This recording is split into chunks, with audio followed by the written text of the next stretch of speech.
todos tenemos prendas blancas en nuestra casa. En una ocasión traté de percudir una.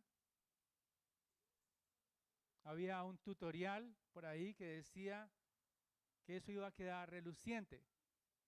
Entonces usé todo lo que recomendaban para limpiar esa prenda. Detergente, blanqueador, vinagre, agua caliente, bicarbonato. Al final, después de unas horas de hervir la prenda, recobró algo de su blancura. Vi el trabajo recompensado. Sin embargo, no quedó perfecta, como quizás anhelaba. Ahora, creo que nosotros en el fondo de nuestros corazones no solamente queremos que la ropa luzca impecable en su blancura, sino también todos anhelamos que nuestras almas estén limpias y relucientes.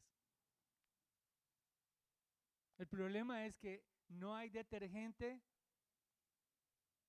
no hay tratamiento alguno en nosotros que pueda remover la mancha del pecado.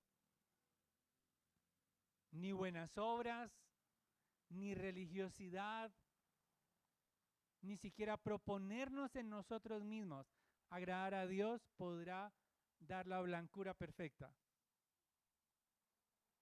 Pero el texto que estudiaremos hoy nos da la respuesta. Hay un único intercesor y sumo sacerdote que nos puede limpiar perfectamente y hacernos justos, relucientes nuestras almas.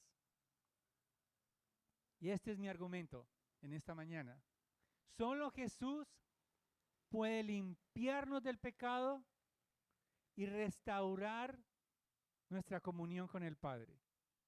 Solo Jesús puede limpiarnos perfectamente del pecado y restaurar nuestra comunión con el Padre.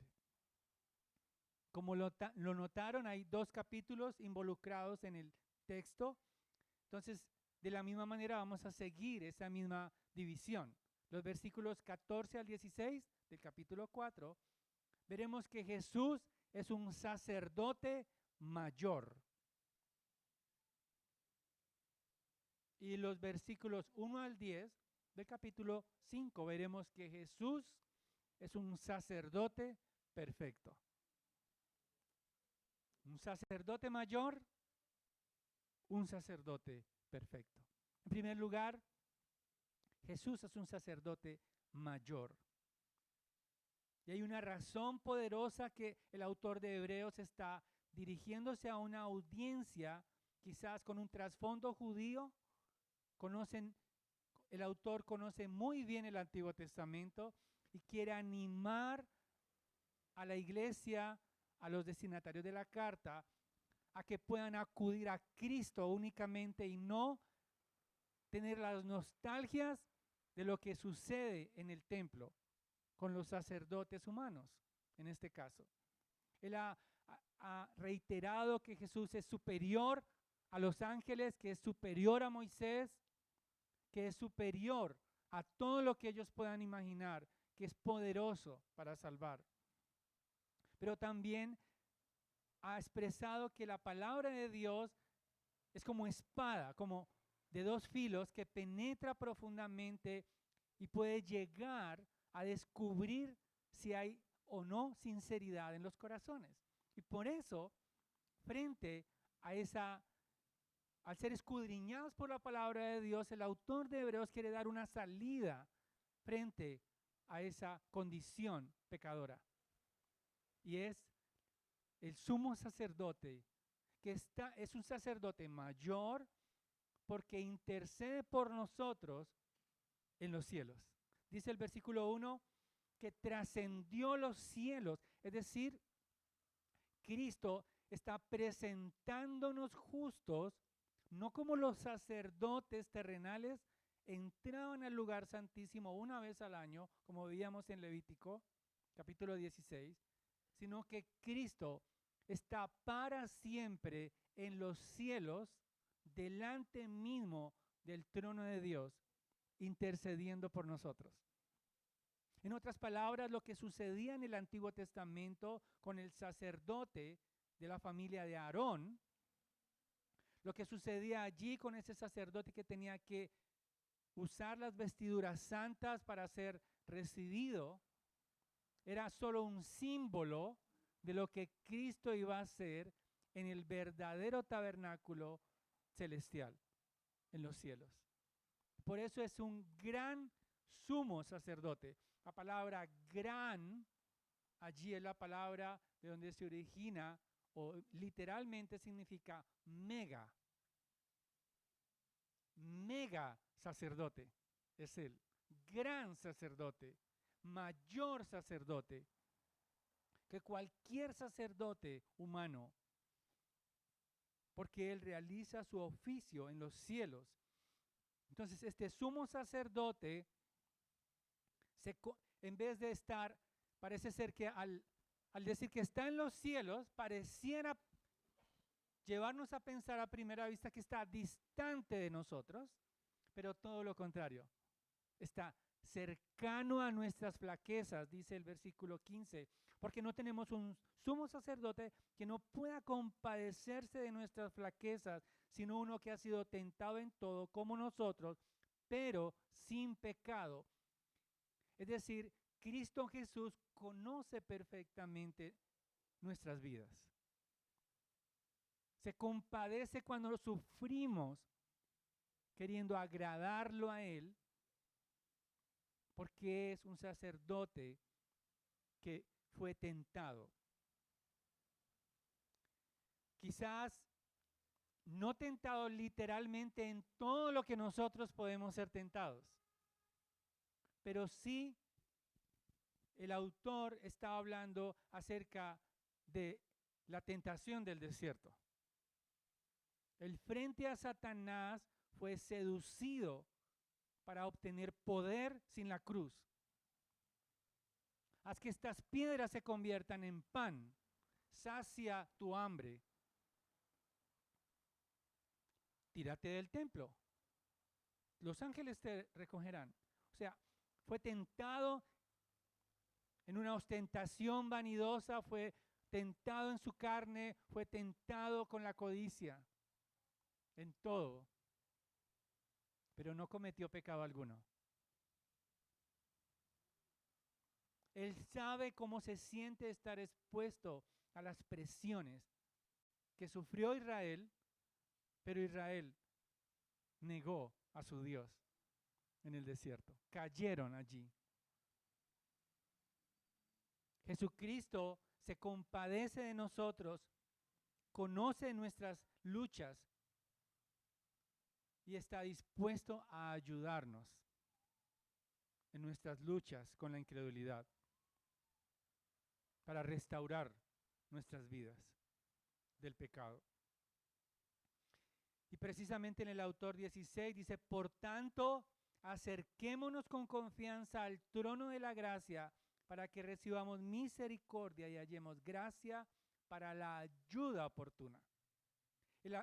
El autor está diciendo, tenemos un gran sumo sacerdote que intercede perfectamente por nosotros. Él venció el pecado, pero no para separarnos de él, sino para ayudarnos, para socorrernos, para alentarnos en la lucha con el pecado.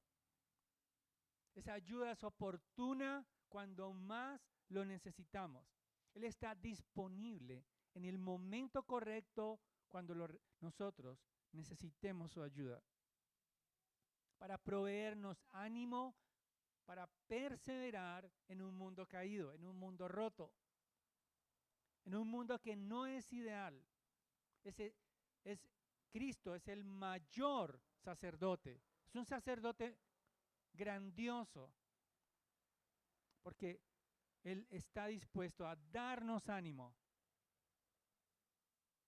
Su ayuda está allí disponible. Por eso necesitamos ser conscientes de nuestras debilidades ante el trono de Dios. Dios no perdona excusas por el pecado, sino corazones arrepentidos por el pecado. Podemos entrar con confianza siendo conscientes de que no somos perfectos, siendo conscientes de que hay una lucha en nuestras debilidades, hay una lucha constante en nuestra mente por abrazar la incredulidad, por abrazar este mundo. Somos seducidos. Pero también tenemos que ser conscientes de que somos aceptados por Él en los cielos. Él nos presenta justos ante Dios. Así vengan los coletazos de la vieja vida a tratar de arrastrarnos en culpabilidad. Así la melancolía quizás venga, el enemigo a acusarte, a decirte no mereces cantar, no mereces alabar, no mereces pronunciar el nombre de Cristo. Allí tenemos que recordar que tenemos aceptación en el trono de Dios para siempre. Y por eso no podemos dudar de la compasión de Dios. No podemos dudar del perdón. Porque si confesamos nuestros pecados, Él es fiel y justo para perdonar nuestros pecados y librarnos de toda maldad. Pero necesitamos reconocer, necesitamos pedirle a Él, necesitamos ser conscientes de la obra de Cristo. Porque obtendremos gracia y no juicio. Hay un juicio preparado para los que jamás se arrepienten. Hay un juicio preparado para los que retroceden. Pero el autor de Hebreos dice, nosotros no somos de los que retrocedemos. Seguimos adelante, viendo al invisible, mirando el trono de Dios, acercándonos en medio de nuestras debilidades, mirando la gracia, abrazando a Cristo, siendo fieles, caminando con Él en esta vida, hasta encontrarnos con Él. Jesús nos socorre cuando más lo necesitamos. Si no necesitamos, entonces significa que algo más está tratando de darnos justicia. Nos sentimos bien con nosotros mismos. Necesitamos a Cristo. Necesitamos tener una actitud que requiere al sumo sacerdote. Porque a veces pensamos que tenemos ventaja delante de otros pecadores. Pensamos que hemos hecho bien la tarea. Y a veces podemos dar gracias a Dios, pero gloriarnos en Él. Solamente en su intercesión por nosotros.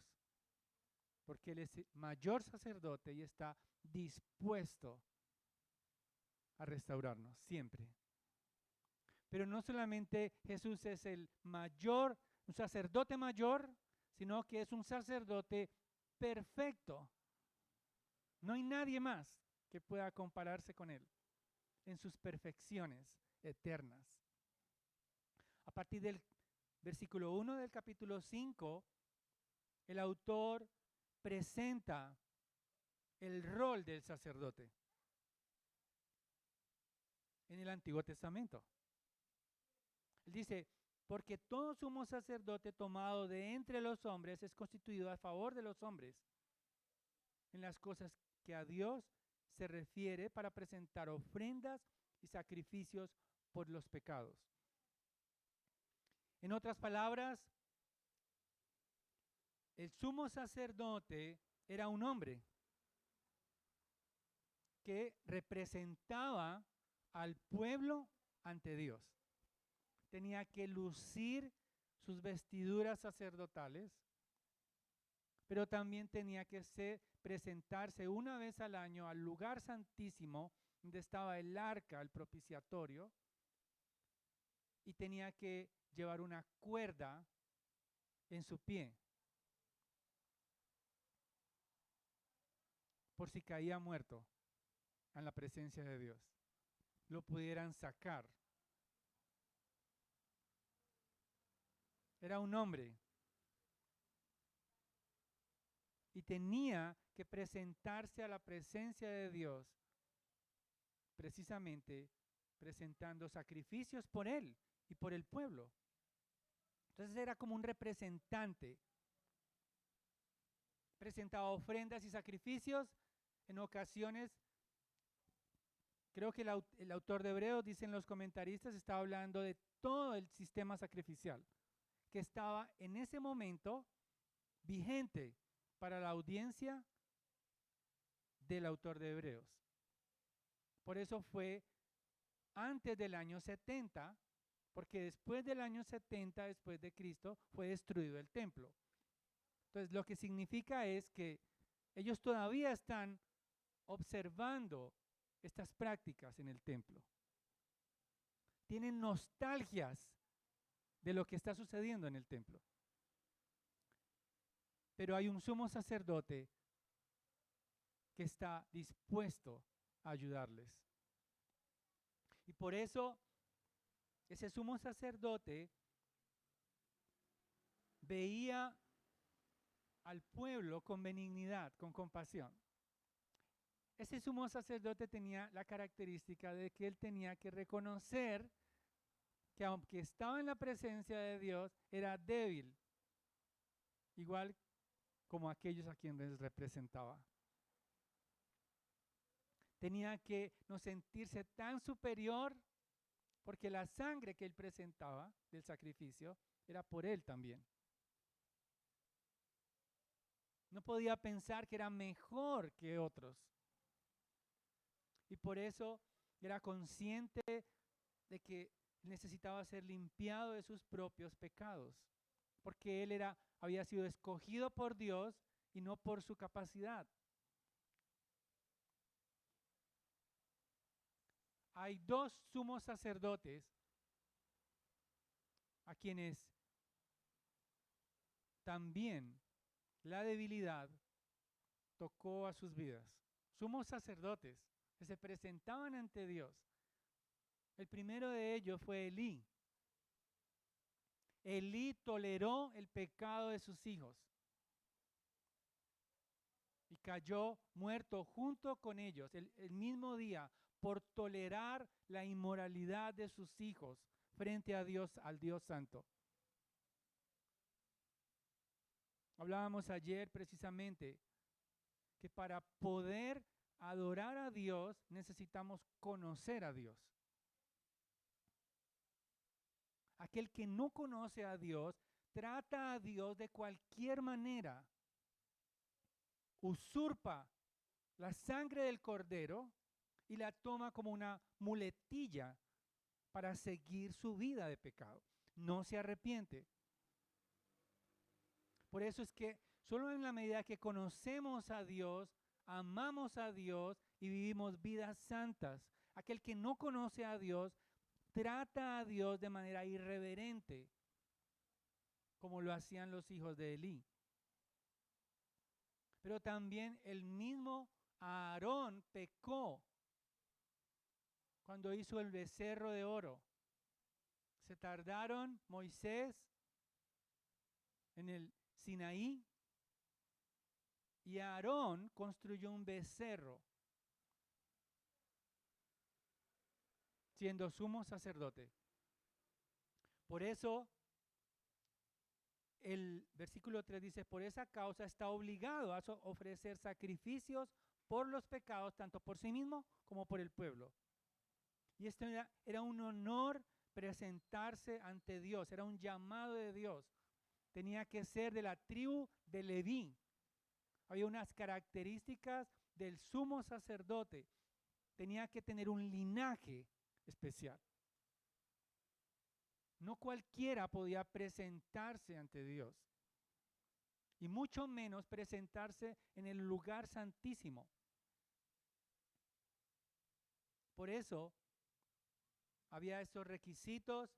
Eso era un honor de Dios, ser llamado por Dios, como lo fue Aarón, dice el versículo 4. Por eso, de la misma manera, nuestro Señor Jesucristo, que es un sacerdote perfecto, Él no se autoproclamó sacerdote, sino que el Padre lo designó desde antes de la fundación del mundo para ser sacerdote. Tenemos a un sumo sacerdote perfecto. Ni siquiera él mismo se autonombró. Dios lo hizo, el Padre lo hizo. Y por eso cita dos pasajes del Antiguo Testamento, dos salmos. El Salmo 2, en el versículo 5, dice, dice el versículo 5, de la misma manera, Cristo no se glorificó a él mismo para hacerse sumo sacerdote, sino que lo glorificó el que le dijo, Hijo mío eres tú, yo te he engendrado hoy. Está citando el Salmo 2. En otras palabras, el autor de Hebreos está diciendo que el Salmo 2 tiene que ver con Jesucristo. Y que todo lo que el salmista está diciendo se aplica a Jesucristo. Él es el Hijo de Dios. Está hablando de la autoridad que le dio a Cristo, el Padre Celestial, sobre las naciones. El Salmo 2 dice que se burlarán las naciones, los gobernantes de la tierra traman contra su ungido, una conspiración para derrocar al Hijo, que es lo que está sucediendo hoy. Pocos gobernantes reconocen a Cristo. Ellos se creen dioses mismos. Pero el Salmo 2 dice que Él, aunque tratan de burlarse de Él, de derrocarlo, Él los destruirá como vaso de alfarero. Dice el Salmo 2. ¿Y quién es? Cristo. Mi Hijo eres tú. Yo te he engendrado hoy. Es desde la eternidad y hasta la eternidad que Cristo vive para siempre. No hay un momento cronológico en que el Hijo no haya existido. Él no tiene principio, ni tiene fin. Él es el alfa y la omega. Él es el Rey del cielo. Él es el Hijo aprobado. Dios con nosotros. Pero además, él cita, el autor de Hebreos, el Salmo 110, tú eres sacerdote para siempre, según el orden de Melquisedec. Hay dos momentos en que se cita a Melquisedec en Génesis, cuando Abraham le entrega los diezmos, después de haber liberado a Lot, que estaba secuestrado por unos paganos. Aparece Melquisedec, que tiene dos títulos. Él es rey de Salem, pero al mismo tiempo es sacerdote.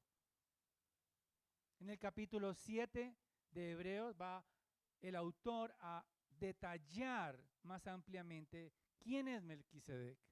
¿Y por qué es tan importante? Pero aquí lo que quiere decir el autor es que el orden de Melquisedec es un orden eterno. Jesucristo es rey y es sacerdote eterno. Porque Él no está sujeto a genealogías. No tiene genealogías. Él ha sido establecido. El autor aplica este texto a Jesucristo. Él es sacerdote eterno. Jesús nunca desobedeció al Padre. Él es perfecto.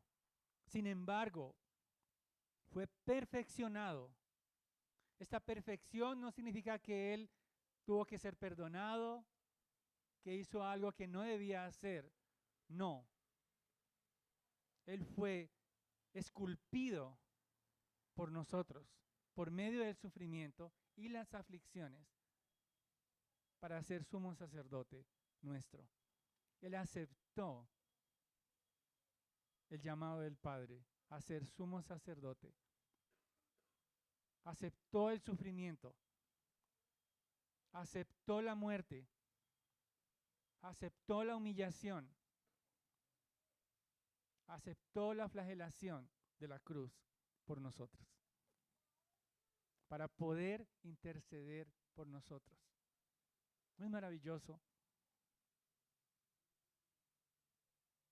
Entonces, Jesucristo fue equipado y preparado por medio de los sufrimientos, dice el versículo 7, aunque con súplicas, oraciones y clamor, estaba describiendo lo que sucedió en Getsemaní, pero Él se sometió a la voluntad del Padre por medio de su temor reverente. Aunque era hijo, aunque es el Hijo de Dios perfecto, aprendió la obediencia por lo que padeció. Padeció para demostrar que Él es un sacerdote obediente. Siempre obedeció al Padre, pero aceptó la cruz por nosotros, en obediencia, sujeto a enfrentar la cruz, la muerte más horrenda de todos los tiempos. La aceptó nuestro sacerdote perfecto. Tiene todas las calidades para interceder por nosotros. Tiene todos los requisitos superior a los sacerdotes que pecaban.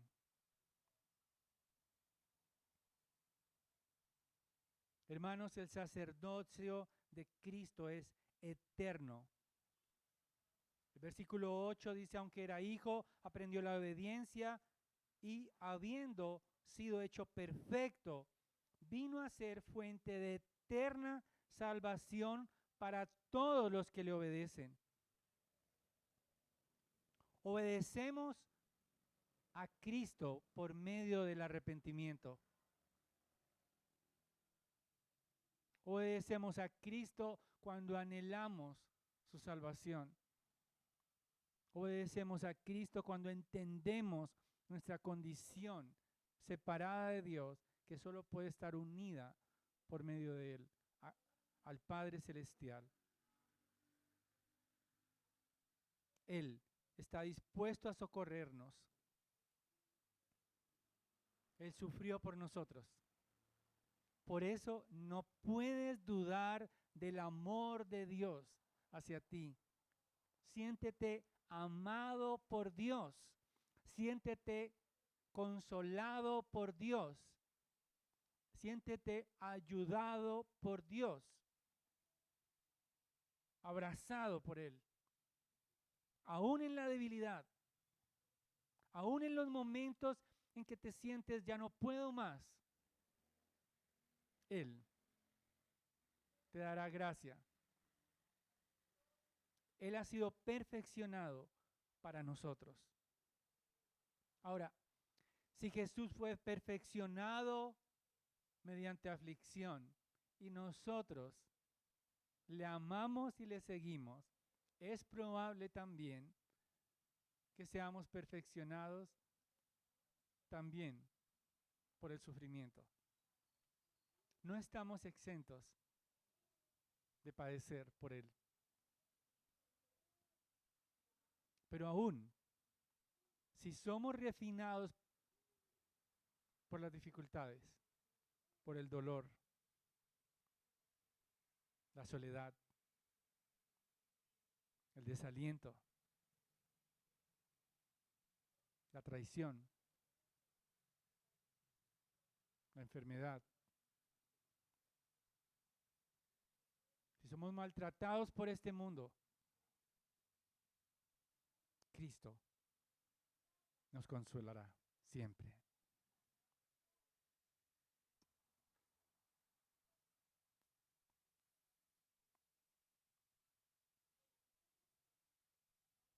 Hermanos, si tenemos un sacerdote mayor y un sacerdote perfecto, nuestras oraciones deberían cambiar. Nuestras oraciones deberían cambiar la actitud de nuestra oración y el contenido de nuestras oraciones. Entonces voy a proponerles varias maneras en que nuestras oraciones deberían cambiar. No solamente en nuestra actitud al orar, sino también en su contenido. En primer lugar, nuestras oraciones deberían ser presentadas con fundamento en la autoridad de Cristo y no en nuestras virtudes. ¿Qué quiere decir eso? Que así me sienta descalificado, voy a orar porque Cristo es la autoridad delante de Dios, no yo. Otra manera en que nuestras oraciones deberían ser renovadas es que deberían contener un reconocimiento del pecado acompañado de arrepentimiento. La vida cristiana es un continuo arrepentimiento y fe. Y por eso nuestras oraciones deberían reconocer nuestro pecado, no nuestras excusas, sino el pecado por el cual Cristo padeció, acompañado de un deseo por ser otros, un deseo de ser restaurados. Nuestras oraciones deberían contener una petición de ayuda cuando atravesamos circunstancias que nos hacen flaquear en nuestra fe. Deberíamos pedir, ayúdame Señor, ayúdame, socórreme. Él está dispuesto para nosotros. Él va a contestar las oraciones de ayuda. Él va a escucharnos y a actuar en favor nuestro. Pero también nuestras oraciones deberían ser renovadas pidiendo por nuestros hermanos en la fe también. Pero también podemos pedir y perseverar en la oración aunque no veamos resultados inmediatos. Necesitamos perseverar aunque no veamos el fruto, porque a veces nos desalentamos. Le ponemos tiempo a Dios como retos. Si no me contestas, no seguiré. No, hay que seguir perseverando porque hay un sumo sacerdote en los cielos que nos escucha, que nos atiende, perseverando en la oración por la salvación de nuestros hijos, perseverar en la oración por nuestras familias, perseverar en la oración por la iglesia, aunque no veamos los cambios inmediatos, seguir presentando oraciones, peticiones, clamor, súplicas, porque Cristo es nuestro intercesor para siempre y que jamás dejará de interceder por nosotros. Hasta que regrese.